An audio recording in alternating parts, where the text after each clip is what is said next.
For 40 years, the world believed silence was peace. They believed that when the streets of Kampala fell quiet, justice had been served. They believed that a dynasty built on the bones of the disappeared could rule forever without consequence. They were catastrophically wrong. Tonight, the marble halls of the United States Senate echo with a sound that has been absent for decades, the machinery of accountability grinding into motion. The Global Magnitsky Human Rights Accountability Act, a weapon designed to hunt down the architects of oppression, is being sharpened for deployment. The target is not just any military strongman. It is General Muhoozi Kainerugaba, the heir apparent to a throne built on terror, the tweeting prince who believed the internet made him untouchable, while his dungeons made him invincible. But this is not simply the story of one warrant or one arrest. This is the story of a collision between two Africas, the Africa that kneels and the Africa that stands. And at the center of this collision stands a figure that no one anticipated, Captain Ibrahim Traoré. Do not look away. What happens in these moments will not merely decide the fate of Uganda. It will determine whether dignity can triumph over dynasty, whether sovereignty can defeat submission. If this story moves you, if it stirs something deep in your spirit, then stay with us. This is more than breaking news. This is the breaking of chains that have bound a continent for generations. Show your support with a like, a comment, or a subscription, not for numbers, but because every voice that joins this chorus makes the song of freedom stronger. To understand why the world is finally listening, we must walk through the shattered glass of a home in Magere. The assault on Bobi Wine's compound was not law enforcement, it was the desecration of dignity. When state security forces, their breath thick with alcohol and their hearts drunk on impunity, smashed through the sanctuary of a family, they did more than break windows. They broke the last thread of legitimacy that held the Museveni dynasty together. Barbie Kyagulanyi's testimony, delivered through tears that no mother should ever shed, became the match that lit a wildfire of global fury. Her words, trembling but unbroken, described men in uniform who answered to no law except their own appetites for violence. This was not an isolated incident. This was the system revealing its true face. The Global Magnitsky Act is surgical in its precision and devastating in its reach. It does not topple governments, it suffocates them. When your assets freeze in London, when your visas vanish in Washington, when your children are expelled from universities in New England, you discover that the world becomes very small for those who make it very dark for others. For General Muhoozi, the man who tweets threats as easily as others send birthday wishes, the internet may be vast, but a prison cell is not. Yet as the legal machinery of the West began its slow grind toward justice, something unprecedented happened in Ouagadougou. While diplomats in Washington prepared their carefully worded statements of condemnation, while European capitals readied their sanctions, Captain Ibrahim Traoré stepped to a podium and delivered words that would silence every assumption about African solidarity. But what Ibrahim Traoré said, and why he said it when the world was finally acting against African tyranny, reveals a truth so uncomfortable that it has sent shockwaves through every capital from Brussels to Beijing. His speech did not celebrate the West's sudden discovery of human rights. Instead, it exposed the architecture of a system that creates the very monsters it later claims to hunt. The Uganda crisis has become a mirror, and what it reflects is a pattern as old as colonialism itself. For 4 decades, American taxpayers funded the very military that terrorizes Ugandan civilians. The tear gas canisters fired into peaceful crowds whose factory produced them, the armored vehicles that patrol the streets of Kampala at midnight, whose assembly line built them, the drones, those windowless vans of terror that snatched the youth of Uganda from their families whose contracts made them possible. Traoré's intervention stripped away the comfort of moral distance. His words forced a reckoning with an uncomfortable truth. You cannot fund the whip and then claim to be the savior of the one being lashed. The timing of this legal storm is no accident. Intelligence reports suggest a carefully orchestrated plan to militarize the 2026 elections, to transform ballot boxes into ammunition depots. The dynasty knows that demographic reality has sentenced them to defeat. 75% of Uganda's population was born after Museveni took power. They have no memory of his liberation struggle, only the weight of his oppression.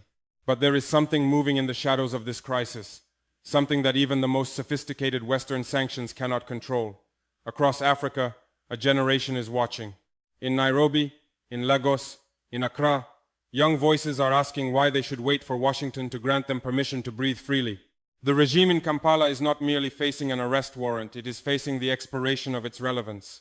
But like a wounded beast, It is preparing to strike with a ferocity that will test every assumption about how far a dynasty will go to preserve itself. What happens next will not be decided in courtrooms or committee hearings. It will be decided in the hearts of those who have chosen to stand rather than kneel, to speak rather than whisper, to act rather than hope.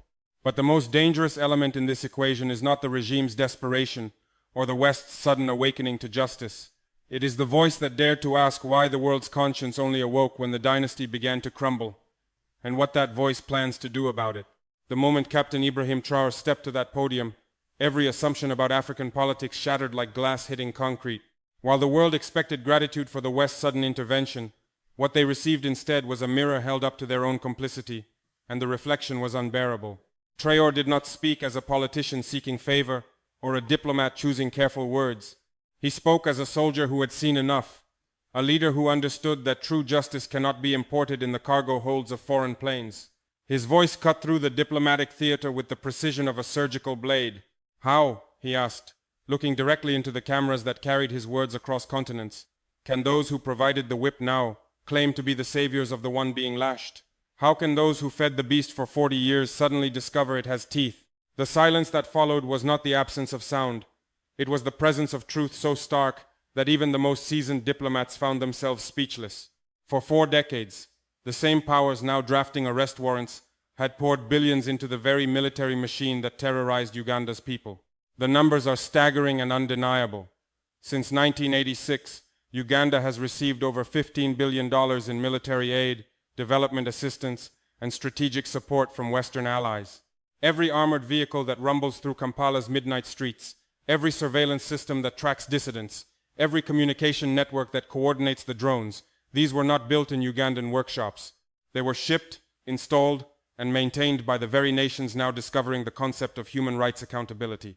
Traoré's words expose the grotesque arithmetic of strategic patience. When you fund a regime's capacity for oppression and then express shock at its brutality, you are not a liberator, you are an accomplice seeking absolution. Let us take a moment here, not to rush forward, but to give thanks. Write a comment with a simple thank you to Traoré, to the spirit of sovereignty, or to the courage of those who refuse to bow. Gratitude is not a formality, it is recognition, it is dignity expressed in words. When you add your voice of thanks, you are standing in solidarity with the story of freedom and pride. Take this pause to comment your thanks. Together, those words become a beacon that shines far beyond the screen. The reaction to Traoré's intervention was immediate and polarizing. In Washington, the carefully constructed narrative of moral leadership began to crack. How do you maintain the fiction of being the world's policeman when a young African captain publicly exposes your role as the world's arms dealer? In European capitals, the discomfort was palpable. Brussels, which had spent decades crafting aid packages that required political compliance, suddenly found itself confronted with a leader who demanded dignity before dollars. Paris, still reeling from its ejection from the Sahel, watched as another of its former spheres of influence embraced the dangerous idea that sovereignty means saying no. But it was in Uganda itself where Traoré's words carried the most explosive force. For the first time in 40 years, the people of Kampala heard their suffering placed in its proper context. Their oppression was not an accident of history or a failure of development. It was the deliberate product of a system that required their subjugation to function. The youth of Uganda, those born into a world where Museveni was not a liberator but a life sentence, began to see their struggle through new eyes. They were not victims of an African problem requiring Western solutions.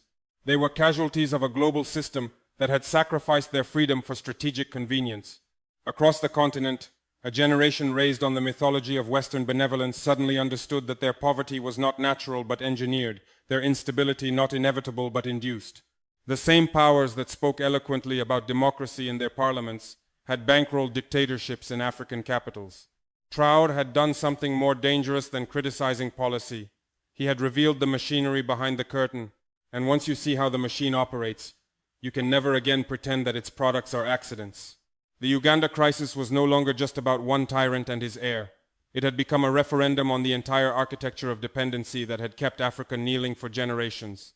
The choice facing the continent was binary: continue to beg for liberation from those who had built the prisons, or break the chains with their own hands. But even as Traoré's words echoed across capitals and sparked uncomfortable conversations in corridors of power, something darker was stirring in the heart of the Museveni palace. The regime, feeling the noose of sanctions tightening and hearing the echo of Traore's truth-telling, had begun to activate a plan so desperate and so destructive that it would force the world to confront the true price of its strategic patience.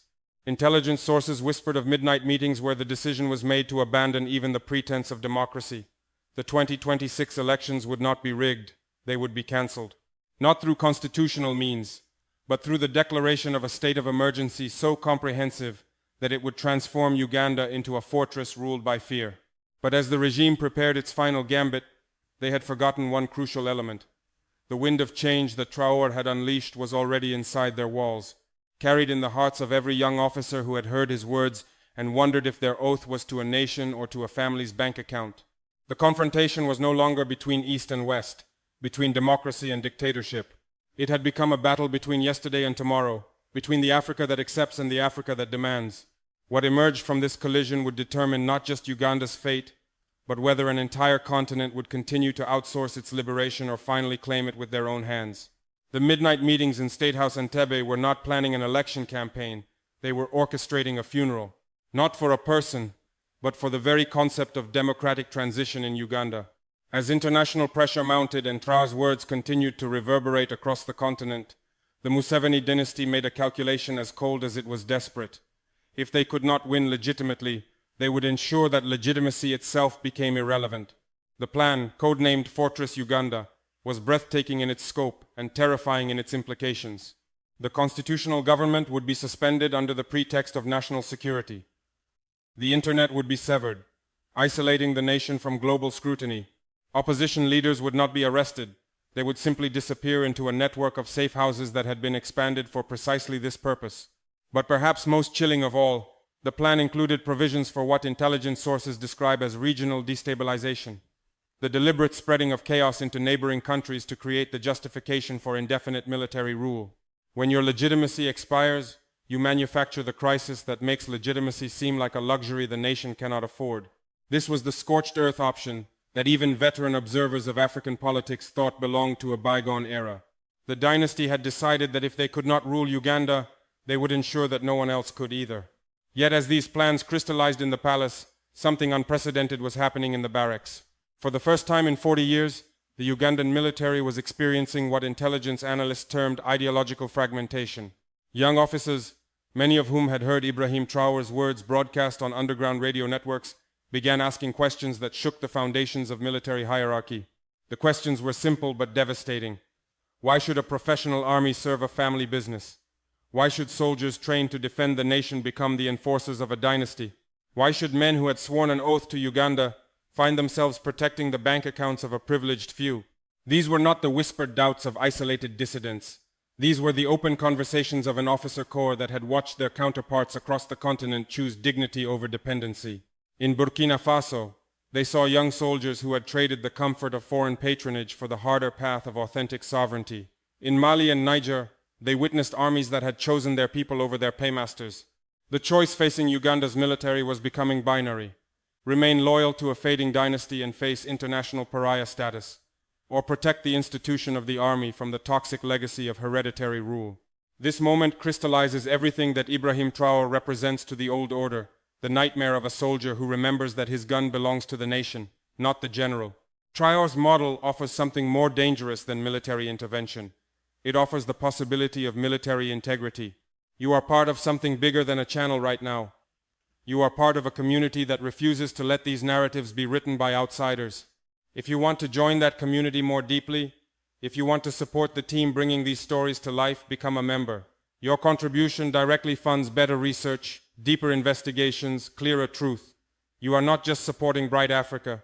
You are supporting every leader, every nation, every voice fighting for independence and dignity. Join us and stand with the principle that African wealth belongs to Africa. The pressure within Uganda's power structure was reaching a breaking point. Senior commanders found themselves caught between two impossible choices: follow orders that would turn them into international criminals, or break ranks and face immediate elimination by the regime's inner circle. But the most dangerous pressure was not coming from above. It was rising from below. The conscripts and junior officers who formed the backbone of Uganda's military were no longer the rural youth who had once seen military service as their only escape from poverty. These were young men who carried smartphones, who had watched their peers across the continent choose dignity over desperation. They had seen what happened in Burkina Faso when soldiers decided that their oath was to the nation, not to the palace. They had witnessed how quickly a professional military could restore national pride when it served the people instead of the powerful. The Uganda crisis had evolved beyond a confrontation between a regime and its opposition. It had become a struggle for the soul of the military itself, the institution that would ultimately determine whether the dynasty's fortress strategy succeeded or collapsed under the weight of its own contradictions. As international sanctions began to bite and diplomatic isolation deepened, the regime's capacity to maintain loyalty through rewards evaporated. In a dictatorship, loyalty is often a commodity, and the price of that commodity was skyrocketing beyond the dynasty's capacity to pay. The Magnitsky sanctions were not merely freezing bank accounts, they were severing the financial arteries that kept the patronage system alive. When you cannot pay the men who protect you, their protection becomes conditional at best and hostile at worst. But perhaps the most corrosive element in the regime's calculations was the growing realization that their heir apparent, General Muhoozi, was not an asset but a liability. His erratic social media presence, his public threats against neighboring countries, his obvious unfitness for leadership. These were not the quirks of a crown prince, but the death rattles of a dynasty that had confused inheritance with merit. The choice facing Uganda was no longer between reform and stagnation. It was between transformation and destruction, between evolution and explosion. The fortress strategy might buy the dynasty months or even years, but it could not indefinitely postpone the reckoning that demographic reality had made inevitable. As dawn broke over Kampala, two flags flew in the morning wind, one representing the future that Traore's example had made possible, another clinging to a past that refused to acknowledge its own expiration. The question was not which flag would survive, but how much of the nation would remain standing when the choice was finally made. The fortress walls that the Museveni dynasty had built around Uganda were not made of stone. They were made of silence, fear, and the accumulated weight of 40 years of unopposed power. But walls built on such foundations cannot withstand the force of truth, and the truth that Ibrahim Traoré had spoken was spreading like wildfire through the very institutions the regime thought it controlled. In the pre-dawn hours of what would become known as Liberation Day, the choice that had been building for months finally crystallized. In barracks across Uganda, young officers faced their moment of reckoning. They could remain loyal to a dynasty that viewed them as expendable assets, or they could honor their oath to defend Uganda itself, not the bank accounts of those who happened to rule it. The decision came not through grand speeches or dramatic gestures, but through the quiet dignity of soldiers who simply refused to participate in their own country's destruction. When orders came to implement the fortress strategy to cut internet cables, to arrest opposition leaders, to fire on crowds of civilians, something unprecedented happened. The orders were acknowledged, filed, and ignored. The dynasty had forgotten the most fundamental rule of authoritarian rule. You cannot compel loyalty, you can only purchase it.